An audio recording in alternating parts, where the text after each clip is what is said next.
Praise God. കർത്താവിൻ്റെ അതിവിശുദ്ധമായ നാമം വാഴ്ത്തപ്പെടുമാറാകട്ടെ. വീണ്ടും ഒരു പ്രാവശ്യം കൂടെ കർത്താവിൻ്റെ മാറ്റമില്ലാത്ത വചനവുമായി നിങ്ങളുടെ മുന്നിലേക്ക് കടന്നു വരുവാൻ സർവശക്തനായ ദൈവം എൻ്റെ ജീവിതത്തിൽ തന്ന നല്ല സാവകാശത്തിനായിട്ട് ഞാൻ കർത്താവിനെ സ്തോത്രം ചെയ്യുന്നു. നിങ്ങളായിരിക്കുന്ന ഇടങ്ങളിൽ കർത്താവ് നിങ്ങളെ ക്ഷേമത്തോടെ സൂക്ഷിച്ചു വരുന്നു എന്ന് കർത്താവിൽ വിശ്വസിക്കട്ടെ. ദൈവവചന ചിന്തകളാണല്ലോ നമ്മുടെ ആത്മാവിന് ബലം നൽകുന്നത്. അല്പസമയം കർത്താവിൻ്റെ വചനങ്ങൾ പിന്നെയും ധ്യാനിക്കുവാനും ദൈവവചനത്തിലൂടെയുള്ള ആശ്വാസം ജീവിതത്തിൽ പ്രാപിപ്പാൻ ദൈവം നമ്മെ സഹായിക്കട്ടെ. ഈ ദൈവവചന ചിന്തകൾ മുഴുവനായി കേൾക്കുന്നത് നിങ്ങളുടെ ജീവിതത്തിനൊരു അനുഗ്രഹമായിരിക്കും. പറയുന്ന കാര്യങ്ങളുടെ ആകത്തുക എന്തെന്ന്, പൊരുളുകൾ എന്തെന്ന് മനസ്സിലാക്കുവാൻ ഇത് നിങ്ങൾക്ക് ഉപകരിക്കും. അല്പമിനിറ്റുകൾ നിങ്ങളിത് കാതോർക്കുന്നത് നിങ്ങളായിരിക്കുന്ന ഇടങ്ങളിൽ നിങ്ങളുടെ ജീവിതത്തിൽ ഒരു നന്മയായി മാറട്ടെ എന്ന് ദൈവസന്നിധിയിൽ പ്രാർത്ഥിക്കുകയാണ്. നമ്മൾ ഇന്ന് ചിന്തിപ്പാൻ പോകുന്ന ദൈവവചനം മത്തായിയുടെ സുവിശേഷം 25-ാം അധ്യായത്തിൽ പറഞ്ഞിരിക്കുന്ന സ്വർഗരാജ്യത്തെ സംബന്ധിച്ചുള്ള കർത്താവ് പറഞ്ഞ ഒരു ഉപമ. സ്വർഗരാജ്യം ഈ ഭൂമിയിൽ എപ്പോൾ വെളിപ്പെടും, എങ്ങനെ വെളിപ്പെടും എന്നതിനെക്കുറിച്ച് നമുക്ക് ദൈവവചനത്തിൽ നിന്ന് പലവിധമായിട്ടുള്ള വെളിപ്പാടുകൾ ലഭിക്കുന്നുണ്ട്. എന്നാൽ തികച്ചും വ്യത്യസ്തമായ കർത്താവിൻ്റെ വരവിന് വേണ്ടി ഒരുങ്ങുക എന്നുള്ള ഒരു വലിയ സന്ദേശം ഉൾക്കൊള്ളുന്ന വേദഭാഗമാണ് ഈ നിമിഷങ്ങളിൽ അല്പസമയം നാം ചിന്തിപ്പാൻ ആഗ്രഹിക്കുന്നു. 25-ന്റെ 1-ാം വാക്യം മുതൽ വായിക്കുന്നു: സ്വർഗരാജ്യം മണവാളനെ എതിരേൽപ്പാൻ വിളക്കെടുത്തുകൊണ്ട് പുറപ്പെട്ട 10 കന്യകമാരോട് സദൃശ്യം ആകും. അവരിൽ 5 പേർ ബുദ്ധി ഇല്ലാത്തവരും 5 പേർ ബുദ്ധിയുള്ളവരും ആയിരുന്നു. ബുദ്ധി ഇല്ലാത്തവർ വിളക്കെടുത്തപ്പോൾ എണ്ണ എടുത്തില്ല. ബുദ്ധിയുള്ളവരോ വിളക്കോടുകൂടെ പാത്രത്തിൽ എണ്ണയും എടുത്തു. Praise God. ഈ തിരുവചനങ്ങളിലൂടെ നാം കർത്താവിൻ്റെ വരവിനെക്കുറിച്ച്, കർത്താവിൻ്റെ വരവിൽ നാം എപ്രകാരം ഒരുങ്ങണം എന്നുള്ള കാര്യത്തെക്കുറിച്ച് നാം അല്പസമയം ചിന്തിപ്പാൻ ആഗ്രഹിക്കും. ഇവിടെ സ്വർഗരാജ്യം മണവാളനെ എതിരേൽപ്പാൻ വിളക്കെടുത്തുകൊണ്ട് പുറപ്പെട്ട 10 കന്യകമാരോട് സാദൃശ്യം ആകുന്നു. അപ്പോൾ സ്വർഗരാജ്യത്തെ കർത്താവ് 10 കന്യകമാരോടുകൂടെ വിളക്കെടുത്തുകൊണ്ട് മണവാളനെ എതിരേൽക്കുവാൻ പുറപ്പെടുന്ന 10 കന്യകമാരോട് കൂടെ സ്വർഗരാജ്യത്തെ ഉപമിക്കുകയാണ്. നമുക്കറിയാം, സാധാരണ നമ്മുടെ നാട്ടിലൊക്കെ കല്യാണം, മാരേജ് ഫംഗ്ഷനൊക്കെ നടക്കുന്നത് രാവിലെയാണല്ലോ. എന്നാൽ നോർത്ത് ഇന്ത്യൻ സംസ്കാരങ്ങളിൽ, ഇസ്രായേലിൻ്റെ സംസ്കാരത്തിൽ വിവാഹം യഹൂദന്മാരുടെ ഇടയിൽ രാത്രികാലങ്ങളിൽ നടത്തപ്പെടുന്ന ഒന്നാണ്. അപ്പം അങ്ങനെ രാത്രികാലങ്ങളിൽ നടക്കുന്ന വിവാഹത്തിൽ വരൻ വരികയും കല്യാണം നടക്കുകയും അത് കഴിഞ്ഞതിന് ശേഷം വധുവിനെ കൂട്ടിക്കൊണ്ടുപോകുന്ന ഒരു രംഗമാണ് യഹൂദ പാരമ്പര്യമനുസരിച്ചുള്ള കല്യാണങ്ങളിൽ നടക്കുന്നത്. അതുപോലെ തന്നെ നമ്മൾ ഇന്നത്തെ കാലത്ത് വരൻ വരുമ്പോൾ വ്യത്യസ്ത നിലകളിൽ ആ വരനെ സ്വീകരിക്കുന്നുണ്ട്. ഇന്ന് ഒരുപാട് ട്രെൻഡ് ഇന്നത്തെ കാലത്ത് നിലനിൽക്കുന്നുണ്ട്. എന്നാൽ യേശുവിൻ്റെ കാലത്ത് നിലനിന്നിരുന്ന ഒരു സമ്പ്രദായമായിരുന്നു ചില കന്യകമാർ വിളക്കുമായി വരനെ സ്വീകരിച്ചിരുന്നത്. അക്കാലത്തെ ഒരു പ്രവണതയായിരുന്നു. അപ്പോൾ തൻ്റെ ശിഷ്യന്മാരോടുകൂടെ തൻ്റെ സന്ദേശം കേൾക്കുന്നവർക്ക് അക്കാലത്ത് നിലവിലിരിക്കുന്ന ഒരു കാര്യത്തെ ഉദാഹരണമാക്കിക്കൊണ്ട് സ്വർഗരാജ്യത്തിൻ്റെ പ്രത്യക്ഷതയെക്കുറിച്ച് യേശു അവരോട് സംസാരിക്കുകയാണ്. വളരെ സരളമാകുന്ന ഭാഷയിൽ അവർക്ക് മനസ്സിലാകുന്ന രീതിയിൽ കർത്താവ് അവരോട് സംസാരിക്കുകയാണ്. സ്വർഗരാജ്യം എന്താണ് എന്നുള്ളത് അവർക്ക് കർത്താവ് വെളിപ്പെടുത്തി കൊടുക്കുകയാണ്. 10 കന്യകമാരെ കുറിച്ച് ഇങ്ങനെ യഹൂദന്മാരുടെ ഇടയിലുള്ള ഈ സമ്പ്രദായത്തിൽ അവിടുത്തെ കല്യാണ വീടുകളിൽ വരനെ എതിരേൽക്കുന്ന കന്യകമാരെ ചൂണ്ടിക്കാണിച്ചുകൊണ്ട് അതിലൊരു വ്യത്യസ്തമായിട്ടുള്ളൊരു കല്യാണത്തെക്കുറിച്ച് അവരോട് പറഞ്ഞുകൊണ്ട് കർത്താവ് സ്വർഗരാജ്യത്തിൻ്റെ വെളിപ്പെടലുകളെ, യാഥാർത്ഥ്യങ്ങളെ, അതിൻ്റെ മർമ്മങ്ങളെ തൻ്റെ ജനത്തെ അറിയിക്കുകയാണ്. ഈ കല്യാണത്തിൽ 10 കന്യകമാരുണ്ടായിരുന്നു. ഈ കന്യകമാരുടെ കയ്യിൽ വിളക്കുണ്ടായിരുന്നു. അത് മാത്രമല്ല, ഇവരെ പറ്റി പറയുന്നത് 5 പേര്, ഇവരിൽ 5 പേര് ബുദ്ധിയുള്ളവരായിരുന്നു, 5 പേര് ബുദ്ധിയില്ലാത്തവർ. അപ്പം നമുക്ക് നമ്മുടെ സാമാന്യ ബുദ്ധി കൊണ്ട് ചിന്തിക്കുമ്പോൾ ഒരു കല്യാണത്തിന് പോകാൻ ബുദ്ധിയുടെ കാര്യം എന്താണ്? സാധാരണ നമ്മളൊരു കല്യാണത്തിനൊക്കെ ചെല്ലുമ്പോൾ, ഒരു കല്യാണത്തിന് പോവുക എന്നുള്ളത് അവിടെ ബുദ്ധിപരമായ ഏതെങ്കിലും കാര്യം ചെയ്യണം എന്നൊന്നും സാധാരണ നമുക്കിപ്പോൾ നാട്ടിൻപുറത്ത് നമ്മളൊരു കല്യാണത്തിന് വിളിച്ചു നമ്മളൊരു വീട്ടിൽ പോകുമ്പോൾ ഇവിടെ ബുദ്ധിപരമായ രീതിയിലൊന്നും ഒരു കല്യാണത്തിന് വരുന്നവരൊക്കെ വരണമെന്ന് നമുക്ക് അത്ര അത്യാവശ്യമായിട്ടുള്ളൊരു സംഗതിയല്ല. പക്ഷെ ഈ കല്യാണം സാധാരണ ഒരു കല്യാണമല്ല, എല്ലാവർക്കും പോകാൻ കഴിയുന്ന ഒരു കല്യാണമല്ല. അതുകൊണ്ടാണ് ഇവിടെ ഈ ബുദ്ധിയുള്ള 5 പേര്, ബുദ്ധിയില്ലാത്ത 5 പേര്. ഈ ബുദ്ധിയുള്ളവരെ കുറിച്ച് എഴുതിയിരിക്കുന്നത്, ബുദ്ധിയില്ലാത്തവർ എന്ത് ചെയ്തു? ബുദ്ധിയില്ലാത്തവർ വിളക്കെടുത്തപ്പോൾ എണ്ണ എടുത്തില്ല, ബുദ്ധിയുള്ളവരോ വിളക്കോടുകൂടെ പാത്രത്തിൽ എണ്ണയും എടുത്തു. ഇവിടെ ബുദ്ധി ഇല്ലാത്തവർ 2 രീതിയിൽ അവരെ തരം തിരിച്ചിരിക്കുന്നു. ഒന്ന് ബുദ്ധി ഇല്ലാത്തവർ, 2 ബുദ്ധി ഉള്ളവർ. ഈ ബുദ്ധിയില്ലാത്തവർ ചെയ്തത് എന്താ ചെയ്തത്? വിളക്കെടുത്തു. അവരെടുത്ത വിളക്കിനെ അവർ ഭംഗിയായി ഒരുക്കി.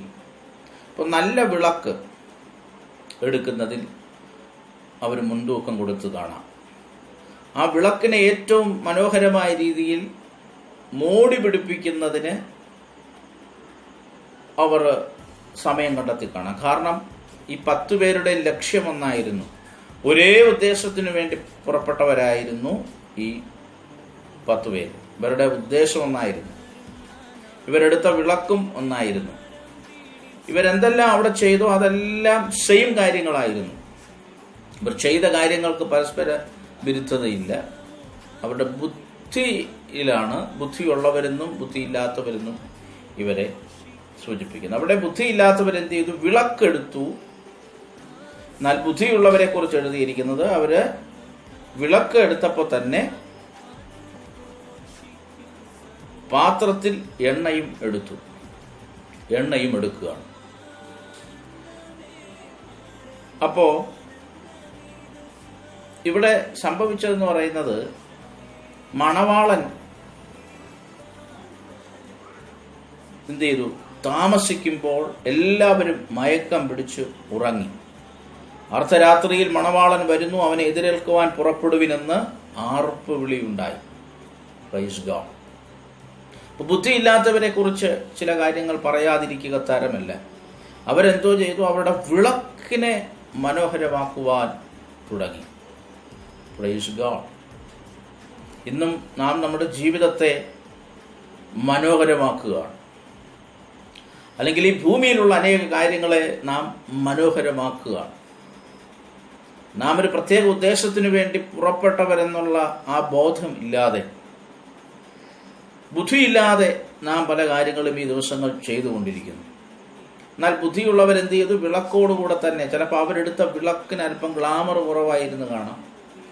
അവരെടുത്ത വിളക്കിന് അത്ര ശോഭയും അത്ര മുന്തിയ വിളക്കൊന്നും അവരുടെ കയ്യിലില്ലെങ്കിലും ആ വിളക്കിനകത്തുള്ള എണ്ണ, തൃപ്തികരമായ എണ്ണ അവർ കരുതുകയാണ്. Praise God. ഇങ്ങനെ കരുതി കുറച്ചു കഴിഞ്ഞു അവരുടെ കാത്തിരിപ്പ് ഇങ്ങനെ നീണ്ടുപോവുകയാണ്. കാത്തിരിപ്പ് നീണ്ടുപോയി. അനേക സമയം അങ്ങോട്ട് കഴിഞ്ഞപ്പോൾ എന്തു ചെയ്തു? എല്ലാവരും, മണവാളൻ താമസിക്കുമ്പോൾ എല്ലാവരും മയക്കം പിടിച്ച് ഉറങ്ങി. എല്ലാവരും മയക്കം പിടിച്ച് അങ്ങ് ഉറങ്ങി. അപ്പം അവരുടെ ആ വിളക്ക് ഒരുക്കുന്ന കാര്യത്തിലും മറ്റുള്ള കാര്യത്തിലും ഒക്കെ കുറച്ച് സമയങ്ങൾക്ക് മുമ്പ് അവരിങ്ങനെ ബിസിയായിരുന്നു കാണാം. എന്നാൽ ഇവിടെ എഴുതിയിരിക്കുന്ന എല്ലാവരും ഉറങ്ങിയെന്നാണ്. 10 പേരും മയക്കം പിടിച്ചു ഉറങ്ങി. അങ്ങനെ ഉറങ്ങിയ സമയത്ത് മണവാളൻ വരുന്നു, അവനെ എതിരേൽപ്പാൻ പുറപ്പെടുവിനെന്ന് ആർപ്പ് വിളിയുണ്ടായി. ഇവർ പ്രതീക്ഷിക്കാത്ത ആ സമയത്ത് ഒരു ആർപ്പ് വിളി ഉണ്ടായി. മണവാളൻ വരുന്നു, അവനെ എതിരേൽപ്പാൻ പുറപ്പെടുവിനെന്ന് ആർപ്പ് വിളി ഉണ്ടായി. അപ്പോൾ കന്യകമാരെല്ലാവരും എഴുന്നേറ്റ് വിളക്ക് തെളിയിച്ചു. അവരവരുടെ വിളക്ക്, മണവാളനെ എതിരേൽക്കാൻ ആദ്യമേ പുറപ്പെടേണ്ട കന്യകമാർ എല്ലാവരും എഴുന്നേറ്റ് ഇവിടെ വിളക്ക് എന്തോ ചെയ്ത് തെളിയിച്ചു. എന്നാൽ ബുദ്ധിയില്ലാത്തവർ ബുദ്ധിയുള്ളവരോട് ഞങ്ങളുടെ വിളക്ക് കെട്ടു പോകുന്നത് കൊണ്ട് നിങ്ങളുടെ എണ്ണയിൽ കുറെ ഞങ്ങൾക്കും തരുവിനെന്ന് പറഞ്ഞു. ഇവിടെ ഒരു അബദ്ധം. 5 പേർക്ക് എല്ലാവരുടെയും വിളക്ക് തെളിയിച്ചു. മണവാളൻ വരുന്നു എന്നുള്ള ശബ്ദം കേട്ടപ്പോൾ എല്ലാവരുടെ വിളക്കും തെളിഞ്ഞു. പക്ഷെ 5 പേരുടെ വിളക്ക് കെട്ടുപോകാൻ തുടങ്ങി. വിളക്ക് ഉപയോഗിച്ചിട്ടുള്ളവർക്കറിയാം എപ്പോഴാ വിളക്ക് കെട്ടുപോകുന്നേ. മണ്ണെണ്ണ, ഇപ്പോഴൊക്കെ ഇലക്ട്രിസിറ്റി, എന്നാൽ ഇതൊന്നും ഇല്ലാത്തൊരു കാലത്ത് മണ്ണെണ്ണ വിളക്കൊക്കെ ഉപയോഗിച്ചിട്ടുള്ളവർക്ക് അറിയാം, എണ്ണ ഇല്ലാതെ വരുമ്പോൾ കരിന്തിരിയാകാറുണ്ട്, അത് വിട്ടുവിട്ട് കത്താറുണ്ട് വിളക്ക്. അപ്പൊ അവർക്ക് മനസ്സിലായി ഞങ്ങളുടെ വിളക്ക് അണയാൻ പോവാണ്, ഞങ്ങളുടെ വിളക്ക് കെട്ടുപോകുവാൻ പോവാണ്. Praise God. ഇവിടെ ഈ ബുദ്ധിയില്ലാത്തവർക്ക് സംഭവിച്ച അല്ലെങ്കിൽ മറ്റൊരബദ്ധം, പ്രൈസ് ഗോഡ്, മറ്റൊരബദ്ധം ഇതായിരിക്കാം. ഇവർ ഉറങ്ങുന്നതിനിടയിൽ ഇവരുടെ വിളക്കൊന്ന് അണച്ചു വയ്ക്കാൻ അല്ലെങ്കിൽ മറന്നുപോയി കാണാം. എങ്ങനെയോ ഇവരുടെ വിളക്കിന്റെ എണ്ണ നഷ്ടമായി. Praise God. അല്ലെങ്കിൽ ആ വിളക്കിന്റെ പുറം മോടി നന്നാക്കുന്നതിൽ അവര് അധികം ചെലവഴിച്ചു. ആ എണ്ണ അതിനകത്ത് നിലനിൽക്കുന്നുണ്ടോ എന്നൊന്നും അവർ പരിശോധിക്കാൻ അവരുടെ ഓവർ കോൺഫിഡൻസ് നിമിത്തം അവർ വിട്ടുപോയി. Praise God. അല്ലെങ്കിൽ ഈ ബുദ്ധിയുള്ള മറ്റ് 5 പേര് എണ്ണ എടുത്തപ്പോൾ അവരെ ഇവർ കളിയാക്കി കാണും, എന്തിനാ എടുക്കുന്നേ എന്നൊക്കെ പറഞ്ഞു കാണും. എന്നാൽ ഇവിടെ അബദ്ധം പിണഞ്ഞതെന്ന് പറഞ്ഞാൽ വിളക്ക് കെട്ടുപോയി. മണവാളൻ വന്നപ്പോൾ എന്ത് ചെയ്തു? ബുദ്ധിയുള്ളവരെ എന്തുകൊണ്ടാണ് ബുദ്ധിയുള്ളവരെന്ന് വിളിക്കുന്നത്? ബുദ്ധിയുള്ള കന്യകമാർ അവരെ ബുദ്ധിയുള്ളവരാണെന്ന് വേദപുസ്തകം പറയാൻ കാരണം അവരുടെ ബുദ്ധിപരമായി അവർ സംസാരിക്കുകയാണ്, അവരെ പിണക്കുകയല്ല. അവരോട് പറയുന്നു, ഞങ്ങൾക്കും നിങ്ങൾക്കും പോരാ എന്ന് വരാതിരിപ്പാൻ നിങ്ങൾ വിൽക്കുന്നവരുടെ അടുക്കൽ പോയി വാങ്ങിക്കൊള്ളുവിനെന്ന് ഉത്തരം പറഞ്ഞു. അവർ വാങ്ങുവാൻ പോയപ്പോൾ മണവാളൻ വന്നു, ഒരുങ്ങിയിരുന്നവർ അവനോടുകൂടെ കല്യാണ സദ്യക്ക് ചെന്നു. ഒരുങ്ങിയിരുന്നവർ മണവാളൻ വരികയും അവരോടുകൂടെ കല്യാണ സദ്യക്ക് ചെന്നെത്തപ്പെടുകയും ചെയ്യും. എന്നെ കേൾക്കുന്ന പ്രിയരെ, നമുക്ക് ലഭിച്ചിരിക്കുന്ന രക്ഷ വ്യക്തിപരമാണ്. രക്ഷ വ്യക്തിപരമാണ്. കർത്താവിന്റെ വരവ് ഏറ്റവും ആസന്നമായിരിക്കുന്ന ഈ സമയത്ത് ഈ തിരുവചനത്തിലൂടെ നമ്മളോട് ദൈവത്തിന്റെ ആത്മാവ് രക്ഷ വ്യക്തിപരമാണ്. അപ്പൊ എനിക്ക് ലഭിച്ചിരിക്കുന്ന രക്ഷയെ എനിക്ക് മറ്റൊരു വ്യക്തിക്ക് പകർന്നു കൊടുക്കുവാൻ സാധ്യമല്ല. അല്ലെങ്കിൽ ഞാൻ രക്ഷിക്കപ്പെട്ടത് കൊണ്ട് ഞാൻ യേശുവിനെ വിശ്വസിച്ചു, അതിൽ നിന്ന് ആ വിശ്വാസത്തെ ഞാൻ കുറച്ച് നിനക്കും പകർന്നു തരാം. ഞാൻ സ്നാനപ്പെട്ടു, ആ സ്നാനത്തിൽ കുറച്ച് നിനക്കും ഞാൻ തരാം. അല്ലെന്നുണ്ടെങ്കിൽ ഞാൻ അഭിഷേകം പ്രാപിച്ചു, അഭിഷേകത്തിൽ കുറച്ച് ഞാൻ നിനക്കും പകർന്നു തരാം. അപ്പൊ നമുക്ക് ലഭിച്ചിരിക്കുന്ന ഓരോ മനുഷ്യനും അല്ലെങ്കിൽ വിശ്വസിക്കുന്ന ഓരോ വ്യക്തിക്കും ലഭിച്ചിരിക്കുന്ന രക്ഷ ഇൻഡിവിജ്വലാണ്, അത് വ്യക്തിപരമാണ്. അത് പകർന്നു കൊടുക്കുവാൻ സാധിക്കുകയില്ല. Price God, praise God. കർത്താവിന്റെ വരവെങ്കിൽ നിങ്ങൾ ഒരുക്കമുള്ളവരായി കാണപ്പെടണമെങ്കിൽ ഈ ദിവസങ്ങൾ എന്ത് ചെയ്യണം? നാം ബുദ്ധിയുള്ളവരായി തീരണം. മണവാളൻ വന്നു, അപ്പൊ ഒരുങ്ങിയിരുന്നവർ അവനോട് കൂടെ കല്യാണ സദ്യക്ക് ചെന്നു, വാതിൽ അടയ്ക്കുകയും ചെയ്തു. അപ്പൊ ഈ കല്യാണം ഒരു സാധാരണ കല്യാണമല്ല. ഈ സ്വർഗരാജ്യം സാധാരണ സ്വർഗരാജ്യമല്ല. സ്വർഗരാജ്യത്തിന് വാതിലുണ്ട്, ആ വാതിൽ അടയ്ക്കപ്പെടുകയും ചെയ്യും. അതുകൊണ്ടാണ് ബിഷപ്തന്മാർ പറയുന്നത് കൃപയുടെ വാതിലുകൾ പൂട്ടുവാൻ ഒരുങ്ങുന്നേ. ഇന്ന് വാതിൽ തുറന്നു കിടക്കുകയാണ്. ഇന്ന് നിനക്ക് ഈ രക്ഷയെ വ്യക്തിപരമായി പ്രാപിക്കാം. മനുഷ്യരുടെ ആത്മാവ് യഹോവയുടെ ദീപം എന്ന ദൈവത്തിന്റെ വചനത്തിലുണ്ട്. ദൈവത്തെ അന്വേഷിക്കുന്ന ബുദ്ധിമാന്മാരുണ്ടോ എന്ന് കാണുവാൻ ദൈവം മനുഷ്യപുത്രന്മാരെ നോക്കിക്കൊണ്ടിരിക്കുകയാണ്. ദിവസങ്ങളിൽ ആരാണ് ബുദ്ധിമാന്മാർ? അവർ തക്ക സമയത്ത് എഴുന്നേറ്റ് കെട്ടുപോകാത്ത വിളക്ക് തെളിക്കുന്നവരാണ് ബുദ്ധിമാന്മാരെന്ന്. കെട്ടുപോകാത്ത വിളക്ക് തെളിക്കുന്നവരാണ് ബുദ്ധിമാന്മാർ. Praise God, praise God. വാതിലടച്ചു. അതിനുശേഷം മറ്റേ കന്യകമാരും വന്ന് കർത്താവേ കർത്താവേ ഞങ്ങൾക്ക് തുറക്കണമേ എന്ന് പറഞ്ഞു. അതിനവൻ ഞാൻ നിങ്ങളെ അറിയുന്നില്ലെന്ന് സത്യമായിട്ട് നിങ്ങളോട് പറയുന്നു എന്ന് പറഞ്ഞു. ആകയാൽ നാളും നാഴികയും നിങ്ങൾ അറിയാത്തത് കൊണ്ട് ഉണർന്നിരിപ്പി. ഇവിടെ മണവാളൻ വന്നു. ഈ വിളക്ക് കത്തിക്കൊണ്ടിരുന്ന ശരിയായ സമയത്ത്, ഇപ്പം നിങ്ങളുടെ കയ്യിൽ വിളക്കുണ്ടായിരിക്കാം, നിങ്ങൾ ഒരുങ്ങിയിരിക്കുന്ന ഒരു ദൈവ പൈതലുമാകാം. എന്നാൽ മണവാളൻ വരുന്ന സമയത്ത് നിനക്കത് പ്രകാശിപ്പിക്കുവാൻ കഴിഞ്ഞില്ലെങ്കിൽ നീ സ്വർഗരാജ്യത്തിന് പുറത്തു തള്ളപ്പെടുമെന്നുള്ളൊരു മുന്നറിയിപ്പ് ഈ ദൈവവചനം ഇന്ന് നമുക്ക് കൈമാറുകയാണ്. അപ്പൊ നമ്മുടെ ഒരുക്കത്തിനാണ് ദൈവവചനം പ്രാധാന്യം കൊടുക്കുന്നത്. Praise God. അപ്പോ മണവാളൻ വന്നപ്പോൾ ഒരുങ്ങപ്പെട്ടവരായി, ആ സമയത്തിൽ ഒരുങ്ങപ്പെട്ടവരായി അവർ കാണപ്പെടാത്തത് കൊണ്ട് ഇവിടെ എന്തോ സംഭവിച്ചു? വാതിൽ അടഞ്ഞു. അതുവരെയും വാതിൽ തുറന്നിരിക്കുകയായിരുന്നു. എന്നാൽ ഇവരെന്ത് ചെയ്തു? മണവാളം വന്നപ്പോഴാ അവർ വീണ്ടും എന്ത് ചെയ്തു? എണ്ണ വാങ്ങാനായിട്ട് പോയി. അർദ്ധരാത്രിയാണ്, എണ്ണ അങ്ങനെ ലഭിക്കുന്ന സമയമല്ല. എണ്ണ ഉള്ള കടയിൽ പോയി കാണാം, ആ കടക്കാരനെ വിളിച്ചുണർത്തി കാണാം, ബന്ധപ്പെടുകയാണ് എണ്ണ വാങ്ങാൻ വേണ്ടി. Praise God. ഇതുവരെ മറ്റുള്ളവരുടെ ആ എണ്ണ ഞങ്ങൾക്ക് ലഭിക്കുമെന്ന് അവർ ആശ്രയിച്ചിരുന്നു, എന്നാൽ അതിൽ ലഭിച്ചില്ല. മറ്റുള്ളവരുടെ രക്ഷയെ നമുക്ക് കൂടെ ഒന്ന്, അല്ലെങ്കിൽ എൻ്റെ കുടുംബത്തിൽ പപ്പ രക്ഷിക്കപ്പെട്ടിട്ടുണ്ടല്ലോ, അതുകൊണ്ട് ആ രക്ഷ എനിക്ക് മതി എന്ന് വിശ്വസിച്ചിരുന്ന് കാണാം. അല്ലെങ്കിൽ എൻ്റെ കുടുംബത്തിൽ എൻ്റെ മമ്മി രക്ഷപ്പെട്ടു, അവർ പ്രാർത്ഥിക്കുന്നവരാണ്, അത് എനിക്ക് ഉപകാരം വരുമെന്ന് ചിന്തിച്ചു. ഇല്ല, രക്ഷ വ്യക്തിപരമാണ്. നീ ദൈവരാജ്യത്തിൽ കടക്കണമെങ്കിൽ നീ ഇൻഡിവിജ്വലായി, നീ വ്യക്തിപരമായി രക്ഷിക്കപ്പെട്ടിരിക്കണം. നിന്റെ വിളക്കിനകത്ത് എണ്ണ പകരപ്പെട്ടിരിക്കണം. മണവാളൻ വന്നപ്പോൾ ഒരുങ്ങിയിരുന്നവർ അവനോടുകൂടെ കല്യാണ സദ്യക്ക്. അപ്പോൾ ഒരു സദ്യ എല്ലാം ഒരുക്കപ്പെട്ടിട്ടാണ് ഇവരെല്ലാവരും ഇരുന്നത്. അവിടെ എല്ലാം ഒരുക്കപ്പെട്ടിരുന്നു. എന്നാൽ ഒരുങ്ങിയിരുന്നവർ കല്യാണ സദ്യക്ക് തിന്നു. വാതിൽ അടയ്ക്കപ്പെടുകയും ചെയ്തു. അതിനുശേഷം ബുദ്ധിയില്ലാത്തവർ വന്നു പറഞ്ഞു, കർത്താവെ ഞങ്ങൾക്ക് തുറക്കണമേ എന്ന് പറഞ്ഞപ്പോൾ കർത്താവ് എന്തോ പറഞ്ഞു? ഞാൻ നിങ്ങളെ അറിയുന്നില്ല. പ്രൈസോ. അപ്പൊ സമയത്തിൽ ഒരുങ്ങിയിരിക്കാത്തവരെ കർത്താവ് പിന്നീട് അറിയുന്നില്ല. എണ്ണയില്ലാത്തവരെ,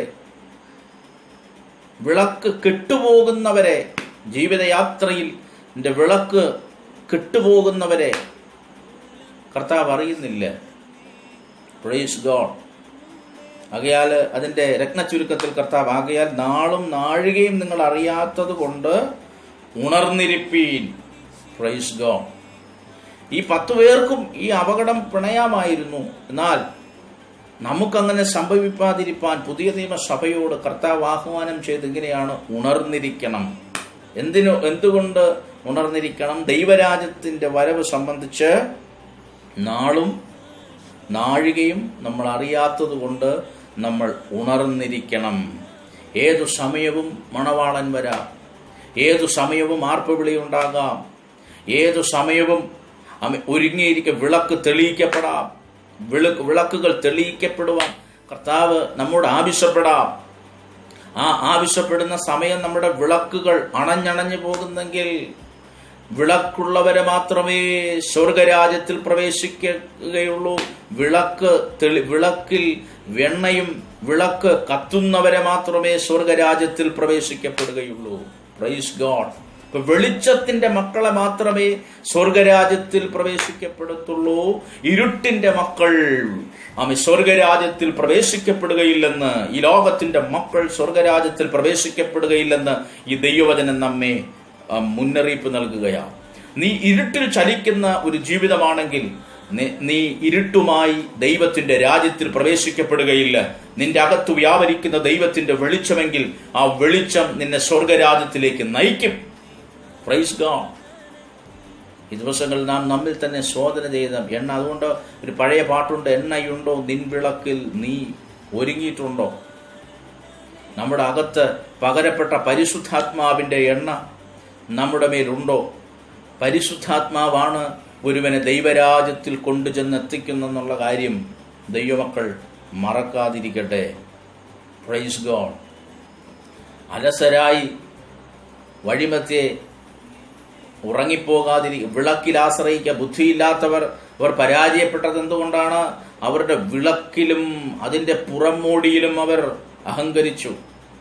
ഇന്ന് ദൈവരാജ്യവുമായിട്ടൊരു ബന്ധവുമില്ലാത്ത കാര്യങ്ങളാണ് ചിലർ ചെയ്യുന്നത്. Praise God. വലിയ വണിമാളുകൾ കെട്ടിപ്പൊക്കുന്നു, വലിയ മിനിസ്ട്രീസുകൾ ഉണ്ടാക്കുന്നു, ദൈവരാജ്യവുമായിട്ട് ഒരു ബന്ധവുമില്ലാത്ത കാര്യങ്ങൾ ചെയ്തുകൊണ്ടിരിക്കുന്നു. ദൈവരാജ്യത്തിന് സമയത്തിനാണ് വില. എപ്പോഴെങ്കിലും നീ ഒരുങ്ങിയിട്ടുണ്ടോ എന്നല്ല ദൈവം നോക്കുന്നേ. ആ ദൈവരാജ്യത്തിനൊരു സമയമുണ്ട്. ആ സമയത്തിൽ നീ ഒരുങ്ങുന്നുണ്ടോ? സമയത്തിൽ നീ ഒരുങ്ങിയിട്ടുണ്ടോ? അതാണ് ദൈവം കണക്കിടുന്നത്. Praise God. കെട്ട വിളക്കുമായി നീ ദൈവരാജ്യത്തിൽ ഒരിക്കലും പ്രവേശിക്കത്തില്ല. 1979 നീ രക്ഷിക്കപ്പെട്ടു. പക്ഷേ നിന്റെ ജീവിതമാകുന്ന വിളക്കിന്ന് കെട്ടിരിക്കുകയാണെങ്കിൽ ഇരുട്ടിന്റെ സ്വാധീനം, ആ സ്വാധീനത്തിൽ ഒരിക്കലും നീ ദൈവരാജ്യത്തിൽ എത്തപ്പെടുകയില്ല. ഇപ്രകാരം ഒരു കഥ കേട്ടിട്ടുണ്ട്. ഒരു പട്ടണത്തിലൊരു അന്ധനായ മനുഷ്യനുണ്ടായിരുന്നു. Praise God. ആ അന്ധനായ മനുഷ്യൻ വളരെ കഷ്ടപ്പെട്ട് ജീവിച്ചു. അങ്ങനെ ഇരുന്നപ്പോൾ ഒരു ദിവസം അദ്ദേഹത്തിൻ്റെ പിറന്നാൾ വന്നു. അദ്ദേഹത്തിൻ്റെ കൂട്ടുകാരെല്ലാവരും കൂടെ ചേർന്ന് ഈ അന്ധനായ മനുഷ്യൻ ഒരു വിളക്ക് സമ്മാനമായി കൊടുത്തു. ഈ അന്ധനായ മനുഷ്യൻ അവരോട് ചോദിച്ചു, നിങ്ങൾ എന്നെ കളിയാക്കുകയാണോ? നിങ്ങൾ എനിക്ക് എന്തിനായി വിളക്ക് സമ്മാനമായി തന്നത്? എനിക്ക് കാഴ്ചയില്ലെന്ന് നിങ്ങൾക്കറിയാമല്ലോ. എനിക്ക് ഈ വിളക്കിൻ്റെ ഇത് പ്രകാശമൊന്നും എനിക്ക് കാണാം. അപ്പം വിളക്ക് കൊണ്ട് എനിക്കൊരു ഉപയോഗമില്ല. Praise God. അപ്പോൾ അവൻ്റെ കൂട്ടുകാരെ അവനോട് പറഞ്ഞു, ഇല്ല, നിനക്കൊരു പ്രയോജനമുണ്ട്. നീ രാത്രിയൊക്കെ നടന്നു പോകുമ്പോൾ ഈ വിളക്ക് കത്തിച്ചു കൊണ്ടുപോയാൽ മറ്റുള്ളവർ നിന്നെ തിരിച്ചറിയുന്നതിന് കാരണമാകും. ആരും നിന്നെ തട്ടിമറിച്ചിടാനോ അല്ലെങ്കിൽ നിന്നെ തള്ളിയിടാനോ ഒന്നും ഇടവരികയില്ല. രാത്രിയാകുമ്പോൾ നീ എന്തോ ചെയ്യണം? ഈ വിളക്കും കത്തിച്ചുകൊണ്ട് നീ നിന്റെ വീട്ടിലേക്ക് നിനക്ക് പോകാം. അതിനുവേണ്ടിയാണ് ഈ വിളക്ക് നിനക്ക് ഞങ്ങൾ സമ്മാനിച്ചിരിക്കുന്നത്. ഈ മനുഷ്യന് വളരെ സന്തോഷമായി. അങ്ങനെ ഒരു ദിവസം കുറച്ച് നാളുകൾ കഴിഞ്ഞപ്പോൾ പ്രൈസ് ഗോഡ്, നിരന്തരം ഈ മനുഷ്യൻ ഇങ്ങനെ ഈ വിളക്കുമായി ഒക്കെ യാത്ര ചെയ്യാൻ തുടങ്ങി. രാത്രിയുടെ സമയത്ത് ഒരിക്കൽ താനിങ്ങനെ സഞ്ചരിച്ച് വരുമ്പോൾ, വിളക്കുമായിട്ട് ഇങ്ങനെ വരുമ്പോൾ ഒരു മനുഷ്യനെ ഇടിച്ച് അദ്ദേഹം രണ്ടുപേരും വീണു. അപ്പോൾ വീണ സമയത്ത് ഈ അന്ധനായ മനുഷ്യൻ ഈ കണ്ണ് കണ്ടുകൂടാ എങ്കിലും തന്നെ തള്ളിയിട്ട് ആളോട് കോപിച്ചു.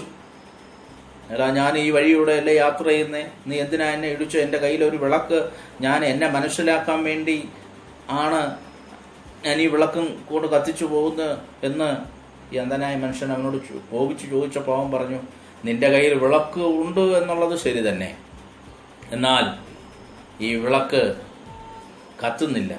ഈ വിളക്ക് അണഞ്ഞിരിക്കുന്നു സഹോദര. അതുകൊണ്ട് എനിക്ക് നിന്നെ കാണാൻ കഴിഞ്ഞില്ല. അതുകൊണ്ടാണ് നമ്മൾ തമ്മിൽ ഇടിച്ച് നാം തറയിൽ വീണുപോയത്. Praise God. നിങ്ങൾ ഈ കഥയിൽ നിന്നൊരു വലിയ സത്യം നമുക്ക് പഠിക്കാനുണ്ട്. നമ്മുടെ കയ്യിൽ വിളക്ക് ഉണ്ട് എന്നുള്ളത് സത്യം തന്നെ, പക്ഷേ അത് കത്തുന്നുണ്ടോ എന്ന് നാം ശ്രദ്ധിക്കേണ്ടിയിരിക്കുന്നു. Praise God. ഇവിടെ കർത്താവെ 5 പേർ കൈവിടപ്പെടുകയാണ്. അവർക്ക് വേണ്ടി എന്ത് ചെയ്തു? ഇവിടെ പറഞ്ഞു, കല്യാണ സദ്യക്ക് ചെന്നു, വാതിൽ അടയ്ക്കുകയും ചെയ്തു. വാതിൽ അടയപ്പെടുത്തൂടെ. ഒരുങ്ങിയിരിക്കാത്തവർ, വിളക്ക് കെട്ടുപോയവർ, സമയത്ത് ഒരുങ്ങാതിരുന്നവർക്ക് വേണ്ടി വാതിൽ അടയപ്പെട്ടു. അത് മാത്രമല്ല, അവിടെ അവർക്ക് പിന്നൊരു സ്വീകാര്യത ഉണ്ടായില്ല. അവരോട് പറഞ്ഞു, ഞാൻ നിങ്ങളെ അറിയുന്നില്ലെന്ന് പറഞ്ഞു. Praise God. എന്നെ കേൾക്കുന്ന പ്രിയരെ, കർത്താവിൻ്റെ വരവ് ഏറ്റവും ആസന്നമായിരിക്കുമ്പോൾ ആമേൻ, നമ്മുടെ മുന്നിൽ സ്വർഗരാജ്യത്തിൻ്റെ വാതിൽ അടയപ്പെടാതിരിക്കട്ടെ. സ്വന്തം ജീവിതം കെട്ടിപ്പടുക്കുന്നതിൽ മാത്രം ശ്രദ്ധിക്കാതെ വല്ലപ്പോഴും ഒന്ന് ശ്രദ്ധിക്ക്, എന്നിൽ പരിശുദ്ധാത്മാവിൻ്റെ എണ്ണയുണ്ടോ? ഞാൻ ഇന്നും ജ്വലിക്കുന്നൊരു ദൈവവൈതലാണോ? അതോ കെട്ടുകിടക്കുന്ന ഒരു ആത്മീയ ജീവിതമാണോ നിനക്കുള്ളത്? പ്രൈസ്. പുറം മൂടികൾ പലതും നിനക്ക് കാണാം. പുറമേ നീ കത്തുന്നൊരു വിളക്കാണെന്നൊക്കെ സങ്കല്പിക്കാം. എന്നാൽ യജമാനൻ വരുന്ന സമയത്ത് നീ കത്താതെ പോയാൽ പിന്നെ അതുകൊണ്ട് യാതൊരു അർത്ഥവുമില്ല. ഈ ബുദ്ധിയില്ലാത്തവർക്ക് വേണ്ടി ബുദ്ധിയില്ലാത്ത ഈ കന്യകമാർക്ക് വേണമെങ്കിൽ പറയാം, അയ്യോ മണവാളനെ, ഞങ്ങളിത് കത്തിച്ചതാണ്, പല പ്രാവശ്യം കത്തിച്ചതാണ്, കഴിഞ്ഞ രാത്രിയിൽ നീ വരുന്നതിന് തൊട്ടു മുമ്പ് വരെ കത്തിക്കൊണ്ടിരുന്ന വിളക്കാണെന്നൊക്കെ പറയാം. അല്ല, അതൊന്നും അവിടെ വില പോയില്ല. ഇന്നലകളിൽ നീ കത്തിയ ഒരു ജീവിതമാണെന്നുള്ളതൊന്നും കാര്യമില്ല. യജമാനൻ വരുമ്പോൾ നീ കത്തപ്പെടണം. ദൈവരാജ്യം പ്രകാശമുള്ളവരുടെ രാജ്യമത്രേ. നീ ഒരു പ്രകാശവുമായി ദൈവരാജ്യത്തിൽ പ്രവേശിക്കപ്പെടണം എന്ന് ദൈവം ആഗ്രഹിക്കുന്നു. Praise God. നീ ദൈവരാജ്യത്തിലെത്തുമ്പോൾ നിന്നിലുള്ള പ്രകാശം ആ രാജ്യത്തിൽ കൂടുതൽ തേജസ്സായി മാറണം. തേജസ്സിന്റെ മേൽ തേജസ് പ്രാപിച്ച് അവർ പ്രകാശിക്കുമെന്നാണ് ദൈവത്തിന്റെ വചനം. Praise God. എന്ന് കേൾക്കുന്ന പ്രിയരെ, നാളും നാഴികയും നാം അറിയുന്നില്ല. ഈ ദിവസങ്ങൾ കർത്താവിന്റെ വരവ് ഏറ്റവും ആസന്നമായി. ബുദ്ധിയുള്ളവരെ പോലെ നമ്മുടെ വിളക്കിന് ഇമ്പോർട്ടൻ്റ് കൊടുക്കാം, എണ്ണയ്ക്കും ഇമ്പോർട്ടൻ്റ് കൊടുക്കാം, സമയത്തിന് ഇമ്പോർട്ടൻ്റ് കൊടുക്കുക. ഇതൊക്കെ ആണ് ദൈവരാജ്യത്തിൽ നമ്മെ എത്തിക്കുന്ന വസ്തുതകൾ. ദൈവരാജ്യത്തിൽ നമ്മെ എന്തൊക്കെയാണോ എത്തിക്കാൻ കഴിയുന്നത്, ആ കാര്യങ്ങളിൽ നാം കൂടുതൽ ബോധവാന്മാരായി തീരുക. ബുദ്ധിയുള്ള 5 പേർക്ക് മനസ്സിലായി, ഞങ്ങൾ എടുക്കുന്ന വിളക്കിന്റെ ഗ്ലാമർ മാത്രം പോരാ ഞങ്ങൾ ദൈവരാജ്യത്തിലെത്താൻ. ഇത് സമയത്തിൽ മണവാളൻ വരുമ്പോൾ കാറ്റും ഇതൊക്കെ അടിക്കും, അതിന്റെ നടുവിൽ ഞങ്ങളുടെ വിളക്ക് കത്തണമെങ്കിൽ ഞങ്ങളൊരു കുപ്പിയിൽ ഒരു സെപ്പറേറ്റ് എണ്ണയും കൂടെ കരുതിയിരിക്കണം. കാരണം മണവാളൻ വരാൻ ചില കാലം താമസിച്ചു എന്ന് വരാം, ചിലപ്പോൾ സമയമെടുത്തു എന്ന് വരാം. ഇച്ചിരി സമയം കഴിഞ്ഞാലും ഞങ്ങളുടെ വിളക്ക് കത്തണം എന്നുള്ളൊരു ചിന്ത അവരുടെ ഉള്ളിൽ വ്യാപരിച്ചു. അവർക്ക് മനസ്സിലായി, ഇത് ഞങ്ങൾ വ്യക്തിപരമായി തെളിയിക്കേണ്ടതാണ്. രക്ഷ വ്യക്തിപരമത്രേ, ആർക്കും പകർന്നു കൊടുക്കുവാൻ കഴിയും. നമുക്കൊരാൾക്ക് വേണ്ടി പ്രാർത്ഥിച്ചു സഹായിക്കാം, പക്ഷേ ഒരു വ്യക്തിക്ക് ലഭിക്കുന്ന അവന്റെ രക്ഷ അവന് പകുത്തു കൊടുക്കുവാൻ കഴിയുകയില്ല. Praise God, praise God. രക്ഷിക്കപ്പെടുക എന്നുള്ളത് ഓരോ വ്യക്തിക്കും ദൈവം നൽകുന്ന നിർദ്ദേശമത്രേ. തന്റെ ഏകജാതനായ പുത്രനിൽ വിശ്വസിക്കുന്ന ഏവനും നശിച്ചു പോകാതെ നിത്യജീവൻ പ്രാപിക്കേണ്ടതിന് ദൈവം അവന് നൽകുവാൻ തക്കവണ്ണം ലോകത്തെ സ്നേഹിച്ചു. Praise God. ഏതു മനുഷ്യനെയും പ്രകാശിപ്പിക്കുന്ന സത്യ വെളിച്ചം ഈ ലോകത്തിലേക്ക് വന്നു കഴിഞ്ഞു എന്ന് യോഹന്നാൻ വിളിച്ചു പറയുന്നു. അതെ, ഏതു മനുഷ്യനെയും പ്രകാശിപ്പിക്കുന്ന, നീ ദൈവരാജ്യത്തിലെത്തണമെങ്കിൽ നീ ക്രിസ്തു എന്ന പ്രകാശത്തിലൂടെ പ്രകാശിക്കപ്പെടണം. ആ വിളക്ക് നിന്നിൽ കത്തിക്കൊണ്ടിരിക്കണം. അത് നീ ഒരു കരിന്തിരിയായി പോയാൽ ദൈവരാജ്യത്തിൽ നിനക്ക് പ്രവേശിപ്പാൻ കഴിയുകയില്ല. വാതിൽ എന്നേക്കുമായി അടയും. Praise God. പിന്നെ ആ രാജ്യവുമായി നിനക്കൊരു ബന്ധവുമില്ല. എന്നെ കേൾക്കുന്ന പ്രിയ ദൈവവേദനെ, നിങ്ങൾ എവിടെയായിരിക്കുന്നു? ഈ ദിവസങ്ങളിൽ കർത്താവിന്റെ വരവിന് വേണ്ടി ഒരുങ്ങുക. ഈ ദൈവവചനങ്ങൾ വായിക്കുക, ചിന്തിക്കുക. ദൈവം ഇതിലും ഉപരിയായി നിങ്ങളോട് സംസാരിക്കട്ടെ. നിങ്ങളുടെ കുടുംബങ്ങളെ കർത്താവ് ധന്യമാക്കട്ടെ. ഈ പ്രവാസകാലം ഭയത്തോടെ കഴിച്ച് ജീവിതത്തിൽ മുന്നേറുവാൻ പരിശുദ്ധാത്മാവ് നമ്മെ സഹായിക്കട്ടെ.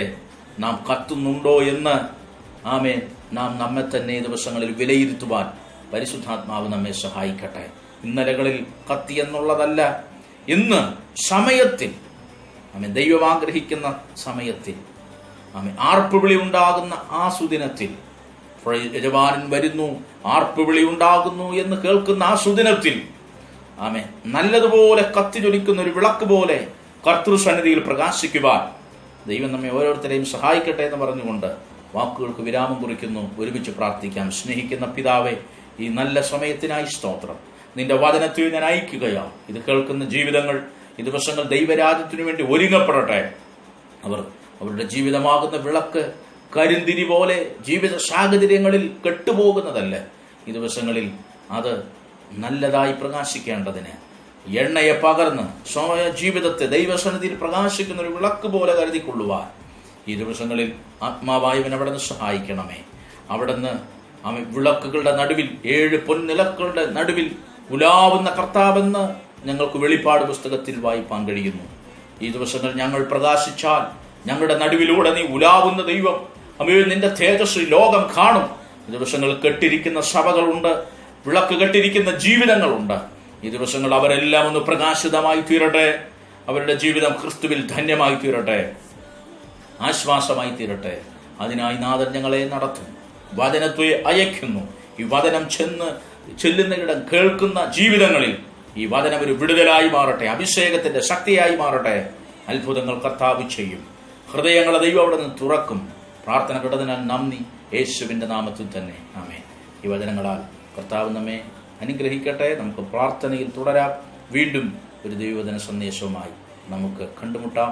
അതുവരെയും ദൈവം നമ്മെ സഹായിക്കട്ടെ.